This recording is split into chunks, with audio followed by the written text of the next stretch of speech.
Thank you very much, Carol. I should sort of being poached from the National Lottery Fund. It was a free transfer. I can assure you, it wasn't. There was no value in me moving anywhere. Nick, thank you ever so much for joining us today for this discussion, which has the rather racy title of "Funder to Funder: Working Strategically and Flexibly Together." You're also part of the Q&A panel later on, so I think you'll be getting double time today. Carol has given us sort of a quick summary of the work that the William Grant Foundation and the Trust has done together over the last few years. But I have to admit, even I don't know how it all began. So can you tell us a little bit about how the William Grant Foundation and the Life Changes Trust started working together, and maybe what it was about us that interested you? Sure. Thank you. Thanks, Colm. Great to be here. Really love the way that the Life Changes Trust is sharing its learning with others at the end of its time. And yeah, I mean, I actually have a long history with the Life Changes Trust because I was involved in my previous role in doing some of the preparatory work on behalf of the Big Lottery Fund to set up the governance structure and the early structures of the trust. So I've had a sort of personal interest and a general interest in the Life Changes Trust, really inspired by its big ambition. I like the fact that it had a flexible toolbox to work with. Um, Interested in this limited time frame and the kind of sense of urgency that creates. And I think it's interesting to think, all of us could probably benefit from getting up in the morning and thinking about what would it be like if we were going to spend out within a certain amount of time, and what does that mean for us? So I had a general interest and knew a bit about the Life Changes Trust. And then when I started working with the William Grant Foundation, we have very diverse interests ranging from the arts, environment, through to health and young people. And one area that emerged for us quite early on was dementia, and that was related to personal experience of some of the people involved in the foundation, particularly interested in the situation of carers of people living with dementia. So after we sort of talked around kind of how we might think about approaching that, it became clear that we had quite a strong interest in the kind of community-based support that would exist for people in Scotland living with dementia, and that naturally made me think about the Life Changes Trust because of particularly the Dementia Friendly Communities program, which was part of the early part of your program there. So we got in touch and said, could we work together? And were delighted by the very collaborative and open response from Life Changes Trust about exploring our mutual interest around this. It made sense for us because we're a small funder with very diverse interests. You guys, as we've just heard, have been really thoughtful about bringing a values-led approach, a relationship-based approach, engaging with the people affected by the issues that you're targeting. So it made a lot of sense for us to kind of stand on your shoulders, really, and come alongside and say, well, could we put some money into what you're doing and work in partnership with you? We actually do this a lot in the foundation, the William Grant Foundation. 20% of our funding pretty consistently over the last few years is actually spent not by us, but by other funders with whom we partner.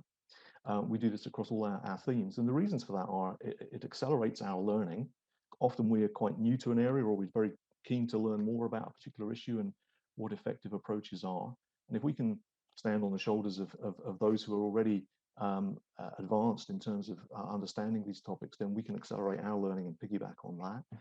It enables us to benefit from the expertise and the reach and the scale of the partners we're working with. So Life Changes Trust was already running a dementia-friendly communities program. You'd run an open process to select the most promising projects. So we didn't have to. We came along and said, okay, well, let's come behind you on that and support some of these projects as well. And it's efficient for us.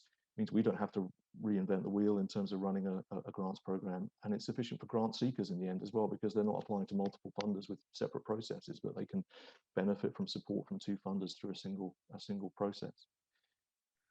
I can't help but think of the number of times when we were developing grant programs that I was just told, oh, William Grant are giving money to that, and William Grant are giving money to that. It just seemed to happen so often that there was just this bonus added to the pot that where you guys were putting your money in the pocket. So I think you've actually answered some of the next question, because we were going to sort of, a lot of people watching this will know that you, rather than use sort of unsolicited requests for funding, you prefer to use this strategic approach of using research and networks. So, and I think you've actually kind of talked a little bit about that already, but why is that your preferred approach, and how does it actually work in practice? Yeah, it's our preferred approach because it reflects our operating model and who's involved in the foundation, and ultimately it makes the best use of our time and our personnel. So if I well, maybe just need to explain that we're connected to a family business, and the people that make decisions about the funding that we spend are part of the family behind that business. And it's quite an extended family, so there's quite a lot of people involved, and they're very proactive, they're very hands-on in terms of understanding the topics and identifying potential partners and being part of the relationships we have with them. If I can just step back for a second, we talk about our strategy as a funder as having kind of three key sort of points on a cycle. So it starts with learning, understanding an issue, thinking about what seems to be promising or effective approaches to addressing it. And then from that, we think about, well, who are the right partners that we can work with to try and progress, those promising approaches, or develop, fill gaps in evidence if that's what's needed, etc. And then we think about, well, how can our funding add the most value to the work that they're doing? And then that kind of feeds back into learning, reflecting on the process, and thinking about, well, where do we go next? Who are the right partners for us to work with next? So our approach to finding the right partners is we talk about research and referral. So we'll do some homework and explore who's involved in a particular theme or topic. We'll speak to other funders that are already doing that. And we cultivate a network of people who can refer promising, effective, or dynamic organizations to us and say, we understand what your interests are. You might want to talk to these guys. And we're quite intentional about doing that, thinking about trying to do that well. So, cultivating relationships with knowledge partners like other funders or institutions that know the area well, and really kind of cultivating those networks. And that has benefits for us. It allows us to focus on learning. We can choose the conversations that we have and the reports that we read on the basis of what we want to focus on, rather than just what's coming in through the post. It shifts our mode of engagement to one of almost like appreciative inquiry. It's a very positive focus to what we do. It's reflected in our methodology, which is more about conversations than transactions. So, we start from the point of, well, who do we think is interesting? Let's talk to them.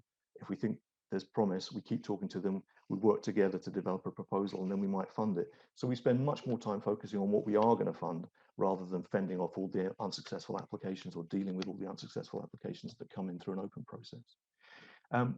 It doesn't waste people's time, because we talk to people who we're interested in.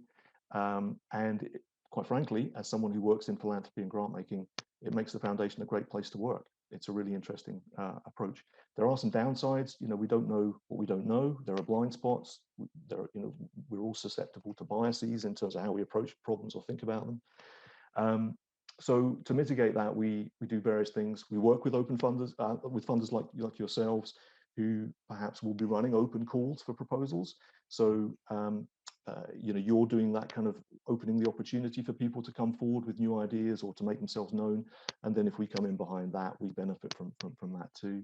We're trying to build increasingly diverse networks and think about who we're not hearing from, and where we could try and cultivate those connections.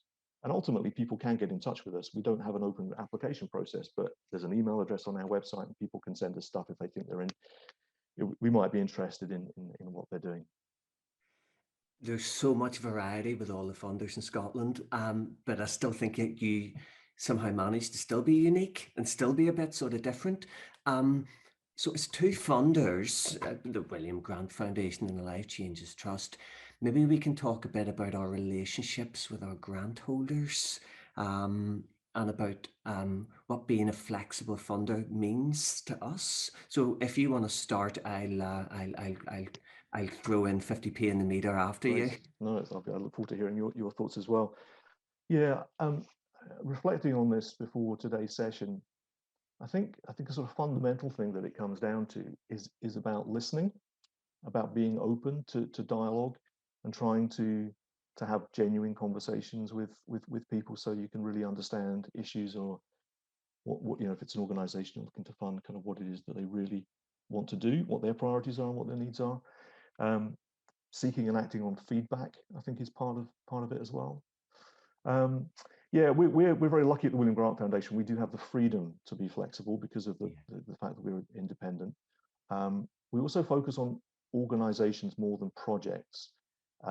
So we try and find, dynamic or promising organizations and think about how can we help them advance their mission, rather than saying we've got a very tightly defined set of outcomes and we're going to basically commission people to deliver them. So that does push us towards being more flexible. But I think all funders have some freedom to be flexible, and we can maybe talk a bit more about that later. So for us, flexibility is about what we fund, it's about when we fund sometimes, and it's about how we fund. And just one example of each of those, coming back to those open sort of conversations, honest conversations, we try to kind of get past this power dynamic that exists between applicants and funders, and try to develop a relationship with a potential partner so that we can talk honestly about what their needs are. Sometimes people come to you because they think they have ideas what they think you might want to fund, and we try and get beyond that and say, well, what do you really need? So examples there are, we funded things like the Scottish Seabird Centre needed to overhaul its IT system, and we helped with the cost of that, and that's been a foundation for their operations. Not very sexy, particularly. It's not about children and seabirds, but it's core to what they do. We funded the construction of toilets for volunteers at Bannockburn House near Stirling. Probably the least sexy thing you can fund, but again, it was something that really needed to be funded. In terms of when, we're conscious that sometimes being timely, making an early decision, or flexing our arrangements to be able to make a decision in between some of our core meetings can really add value to our funding sometimes. And then in terms of how we fund, we are open to shifting schedules for payments and reporting to make most sense to what the organization is doing. Sometimes funders say, well, we gave you a grant on this date, so we need a report 12 months from then, and that's when you'll get your next payment. And that may have nothing to do with their natural kind of program of work. So we try to be flexible in that way. I'm just going to mention it, but it would be a subject of another seminar. We also use unrestricted funding a great deal, and I think that's a very important part of being flexible as well. But I'm interested to hear your. I think a lot of grant holders really appreciate that unrestricted funding, especially at this time. There's a lot of discussion about that at the minute. I think the only thing that I would add to that from the Trust's point of view is we've always seen our grants as an investment. That we feel that if we kind of give the grants and more than just money, so that if we kind of nourish those relationships and we kind of if we involve people in learning and we involve people in evaluation and we get them to share their knowledge and we help them with sort of future funding and alternative funding, then we get so much more out of the grant that we gave. You used the phrase there, power dynamic, which is something I've always been aware of. And I always say to people, it's the easiest thing in the world to give away somebody else's money, but it's the kind of, you want the grant holder to feel that they are doing all the hard work, because they are. So being flexible with them is I kind of see that as our way of saying thank you to them for taking on the grant, for taking on the responsibility of that. So yeah, there's a lot of, I'm beginning to understand after years of working with you exactly why we are working with you. The last question that I was going to ask you about was really what do you think are the benefits for the funder? So if any other funders out, kind of watching this, what would be the benefits to the funder of taking a flexible and strategic approach to funding? Well, personally, I think it's about being effective and fulfilling our role and our mission. I think if you're inflexible, you're potentially undermining the ability for you to be as effective as you could be. We see ourselves as having a role within an ecosystem of funders, charities, agencies, civil society working to make the world a better place. And we think about how can we perform our role to best effect, because we're not doers. I think, and this has been alluded to in the session already. We're not the people doing the work on the ground. We're just the donors, and so we want to be a trusted and valued partner, enabling doers to be collectively effective on the issues that we're interested in. So for us, being flexible, being open, developing relationships that hopefully are built on trust or established trust means hopefully that people are more interested in working with us. We'll have people come to us with ideas and bring opportunities. And between us, we're more likely to find ways of working together that are mutually valuable. Um, being flexible, being strategic, open space for creativity and innovation. And we've heard that in terms of some of the ways the Life Changes Trust has worked. Sometimes open to challenge as well, but I think that's good. It allows you to learn better and faster, and it's more rewarding and enjoyable for us and for our trustees as well, I think. Nick, thank you ever so much indeed for your help today, and for all the money and the support and everything that you've kind of helped us with over the last few years. And we will see you again in the Q&A shortly. But thank you very much indeed. Really appreciate it. It's been a pleasure, Colm. Thanks. Thank you.